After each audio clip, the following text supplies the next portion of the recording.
starting again. Hi, welcome to the Unfortunately, Keeley Goes some Common pitch Good. required. You know, there are things in life that have a value Glasgow's that's not history, always obvious. health That is change, until you need to use them.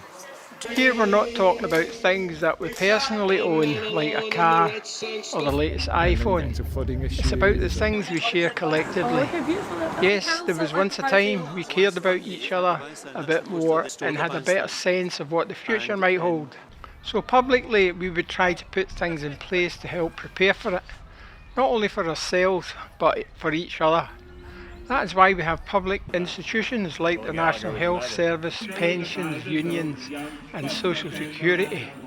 We are social animals, that's why we can live in proximity with each other in these big cities. And when we're left to our own devices, it's not unusual we will help each other out, including sharing what we have.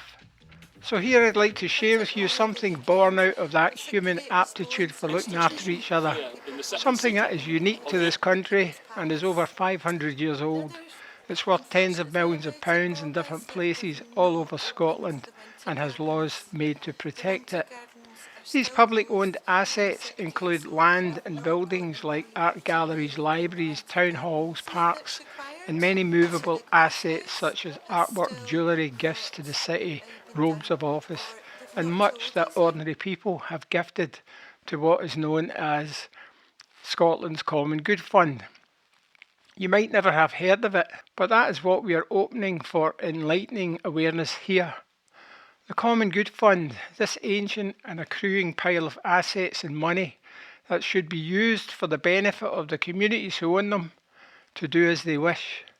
Perhaps to help inspire in our young folk a sense of citizenship and social inclusion. If we didn't already have the Common Good Fund, we would surely need to invent it, maybe to help meet the challenges of the ongoing fragmentation of our communities we see going on all around us. So this event was inspired by the Common Ridings, a tradition carried out in the border towns of Scotland each year, when horseback riders ride round the borders of the town to ensure that the common good is secure and it hasn't been breached by marauding robbers. Our common ridings will be a much less grand affair as we have no horses.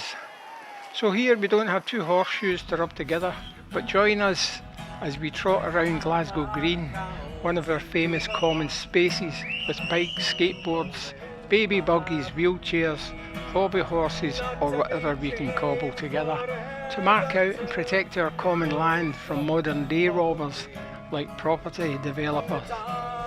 Come and join us for some fun, kids welcome, and find out more about the common good in general and why we need to continue to protect our commons as we have done since the 14th century. Meet at our refreshment cart outside the People's Palace, another priceless part of our commons in Glasgow Green, Sunday the 23rd of March at noon, and we won't bother too much if somebody turns up with a horse.